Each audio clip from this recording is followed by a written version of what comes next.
তো বন্ধুরা, আজকে আমাদের খামারের চারপাশ দিয়ে একটু ড্রেন করে দিব। কারণ হলো বৃষ্টির পানি আসলে এই যে দেখেন, মানে আমাদের যখন শেডটা তৈরি করতে আমাদের এই যে টিনের যে সেচটা থাকে, এটা আসলে আমাদের আরেকটু মানে বাড়ানো উচিত ছিল।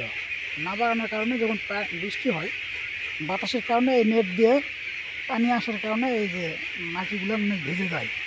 এই জন্য আমরা নতুন করে একটা বুদ্ধি করতেছি, সেটা হলো এই যে এই পাশ দিয়ে ছোট্ট করে একটা ড্রেন করে, একদম সাইড দিয়ে ড্রেন করে পানি একদম বিলেত নামাই দেব।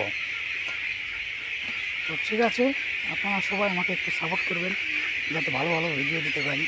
আর এইদিকে হাঁসগুলো আমরা অন্য একটা জায়গায় রেখে দিচ্ছি, মানে দুই ভাগ করছি, এইদিকে এক ভাগ এইদিকে এক ভাগ।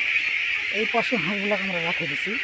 আর এইদিকে আমাদের আরেকজন এই যে হাঁস কাটতেছে, ঘাস কাটার জন্য প্রস্তুত। হাঁসদের আমরা মাঝে মাঝে ঘাসও খাবার দিই। ঠিক আছে, আজকে এই পর্যন্তই।